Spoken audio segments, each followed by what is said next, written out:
The fluorescent lights hummed softly overhead as Marcus carried his 4-year-old son through the automatic doors of St. Mary's Children's Hospital. Little Ethan's head rested heavily against his father's shoulder, his small body radiating heat through the thin dinosaur pajamas he still wore from their hurried departure from home. It had been 3 days since the fever started. Marcus had tried everything he could think of. Cool baths, children's medicine, plenty of fluids. But when Ethan's temperature spiked to 104 degrees that morning, and his usually energetic boy could barely lift his head, Marcus knew it was time to seek help. The waiting room buzzed with quiet activity. Other parents sat with their children, some reading picture books in hushed voices, others simply holding their little ones close. Marcus found an empty chair near the window and settled Ethan on his lap. The boy's breathing was shallow but steady, and his cheeks were flushed with fever. "It's going to be okay, buddy," Marcus whispered, smoothing down Ethan's damp hair. "The doctors here are going to help you feel better." Marcus had been raising Ethan alone for 2 years now, ever since his wife Sarah had passed away in a car accident. Those early months had been the hardest of his life. Learning to balance work with single parenthood, figuring out bedtime routines, and handling the countless small emergencies that came with raising a toddler. But somehow, they had found their rhythm together. Ethan stirred slightly in his arms. "Daddy," he whispered, his voice hoarse and small. "I don't feel good." "I know, sweetheart. We're at the hospital now. They're going to take good care of you." Marcus kissed the top of his son's head, tasting the salt of fever-dampened hair. 20 minutes passed before a nurse called their name. She led them down a long corridor lined with colorful murals of cartoon animals and rainbow trees. The pediatric wing had clearly been designed to feel less intimidating for young patients.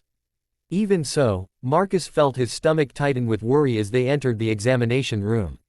"The doctor will be with you shortly," the nurse said with a kind smile. She took Ethan's vital signs with practiced gentleness, speaking to him in a soft, encouraging voice. "What a brave boy you are," she told him as she finished. "Dr. Martinez will take excellent care of you." Marcus helped Ethan change into a small hospital gown, the fabric decorated with smiling teddy bears. His son was so tired that he barely protested, which worried Marcus even more. Ethan was usually full of questions and observations, chattering constantly about everything he saw. This quiet, listless version of his boy felt wrong somehow. They waited in comfortable silence, Ethan curled up on the examination table with his head in Marcus's lap. The room smelled faintly of antiseptic and the artificial vanilla scent from a small diffuser on the counter. Outside the window, Marcus could see the hospital's garden, where a few families sat on benches enjoying the afternoon sunshine. The sound of footsteps in the hallway grew closer, followed by a gentle knock on the door. "Come in," Marcus called out, straightening up slightly. The door opened slowly, and Marcus felt his heart stop. Standing in the doorway, wearing blue scrubs and a white coat, was Dr. Elena Martinez. But Marcus knew her by a different name. This was Elena Rodriguez, his high school sweetheart. The girl he had planned to marry before life took them in different directions. The woman he had loved with the innocent intensity that only first love could bring. For a moment, neither of them moved. Elena's dark eyes widened with recognition, and Marcus saw her grip tighten slightly on the clipboard in her hands. She looked older, of course, but still beautiful. Her hair was shorter now, pulled back in a professional ponytail, and there were small lines around her eyes that spoke of years spent studying and working long hours. But her smile, when it came, was exactly the same as he remembered. "Marcus," she said softly, her voice carrying the same gentle warmth it had 20 years ago. I didn't expect to see you here. Elena." He managed to find his voice, though it came out rougher than he intended. "I mean, drive, Martinez." She stepped into the room, closing the door behind her with practiced quiet. "Elena is fine," she said, moving closer to the examination table. Her eyes shifted to Ethan, and Marcus watched her face transform as she focused on her patient. This was clearly someone who loved working with children. "And who is this handsome young man?" she asked, crouching down so she was at eye level with Ethan. "This is my son, Ethan," Marcus said, his hand resting protectively on the boy's back. "Ethan, this is Dr. Elena. She's going to help you feel better." Ethan lifted his head slightly and gave Elena a weak smile. "Hi," he whispered. "Hi there, Ethan." I like your dinosaur pajamas. Are dinosaurs your favorite? Alina's voice was warm and professional, but Marcus caught the slight tremor in it. He wondered if she was thinking the same thing he was. If things had been different, if they had stayed together, this might have been their child. Elena began her examination with gentle efficiency, checking Ethan's throat, listening to his breathing, and feeling for swollen lymph nodes. She spoke to him throughout the process, explaining what she was doing in simple terms and praising him for being so cooperative. "You're being such a brave patient, Ethan," she said as she looked in his ears. "I can tell your daddy takes very good care of you." Marcus watched her work, marveling at how natural she was with children. He remembered her talking about wanting to be a doctor when they were teenagers, but he had never imagined her in pediatrics. Somehow, though, it fit perfectly. His fever started 3 days ago, Marcus explained as Elena continued her examination. It's been getting worse, and this morning it reached 104. He's been so tired, and he's barely eating anything. Elena nodded, making notes on her chart. Has he complained of a sore throat? Any difficulty swallowing? Yes, especially yesterday and today. He said it hurt to drink water. After completing her examination, Elena pulled up a chair next to the table. Well, Ethan, I think I know what's making you feel so sick. You have something called strep throat. It's like having very mean germs in your throat that are making you feel hot and tired. Ethan nodded solemnly, still leaning against his father. The good news is, we have special medicine that will make those germs go away. You'll need to take it for 10 days, but you should start feeling better in just a day or two. Elena's explanation was clear and reassuring. We're also going to give you some medicine right now to help bring your fever down. She stood up and moved to the computer, typing in her notes and prescriptions. Marcus found himself studying her profile, remembering the countless hours they had spent together as teenagers. She had always been focused and determined, even then. It didn't surprise him that she had achieved her dream of becoming a doctor. "Marcus," Elena said quietly, still facing the computer. "Could I speak with you privately for just a moment? There's a play area right across the hall where Ethan could rest while we talk."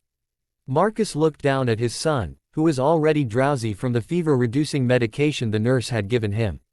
"Would you like to lie down on that comfy couch over there, buddy? I'll be right outside the door." Ethan nodded and allowed himself to be settled on the small sofa in the adjacent room, where he immediately curled up with a stuffed animal the nurses had provided. Back in the examination room, Elena closed the door and leaned against it. For the first time since she had entered, she looked uncertain. "I can't believe it's really you," she said, her voice barely above a whisper. "After all these years. I know. When I saw you walk in, I thought I was seeing things." Marcus ran a hand through his hair, a nervous habit he had never outgrown. "You became a doctor. You always said you would. And you became a father. He's beautiful, Marcus. He looks just like you did when you were little." There was something wistful in her voice. "His mother passed away 2 years ago," Marcus said simply. "It's just been the two of us since then." Elena's expression softened with sympathy. "I'm so sorry. That must have been incredibly difficult." They stood in comfortable silence for a moment, both lost in their own thoughts. Finally, Elena spoke again. "I've thought about you over the years. Wondered what happened to you, where life took you." She paused, seeming to choose her words carefully. "I heard through mutual friends that you got married. I was happy for you, even though we never got the chance to see where we might have gone," Marcus finished for her. "Yes." Elena looked down at her hands. "I've been married too. Divorced now for 3 years. No children. Work became my whole life." Marcus felt a familiar ache in his chest, the same one he used to feel when he thought about the paths not taken. "Do you ever wonder what would have happened if we had tried harder to stay together? If we hadn't been so young and scared of commitment?" Elena met his eyes. "Every day," she admitted. "Especially now, seeing you with Ethan. You're clearly an amazing father. I'm trying to be. Some days are harder than others, but he makes it all worthwhile." Marcus glanced toward the door, checking on his son. "Elena, I know this is complicated, and I know we both have full lives, but would you maybe like to get coffee sometime? When Ethan's feeling better?" Elena's face lit up with the first genuine smile he had seen from her since she walked into the room. "I would like that very much." A small voice called from the other room. "Daddy." Can we go home now? Elena and Marcus both smiled. Duty calls, she said softly. As they prepared to leave, Elena handed Marcus her business card. On the back, she had written her personal phone number. Call me, she said. I'd love to hear about everything that's happened in the last 20 years. Marcus looked down at the card, then back at Elena. Thank you for taking care of Ethan, and for this. Thank you for giving me the chance to help him. And Marcus, some things are worth waiting for, even if we didn't know we were waiting. As Marcus carried Ethan out of the hospital that evening, his son already looking brighter thanks to the medication, he felt something he hadn't experienced in a long time. Hope, not just for Ethan's recovery, but for the possibility that sometimes, life offered second chances when you least expected them. The evening air was cool against their faces as they walked to the car, and Marcus found himself smiling. Tomorrow, he would call Elena. Tonight, he would take care of his son. And maybe, just maybe, they were both going to be just fine.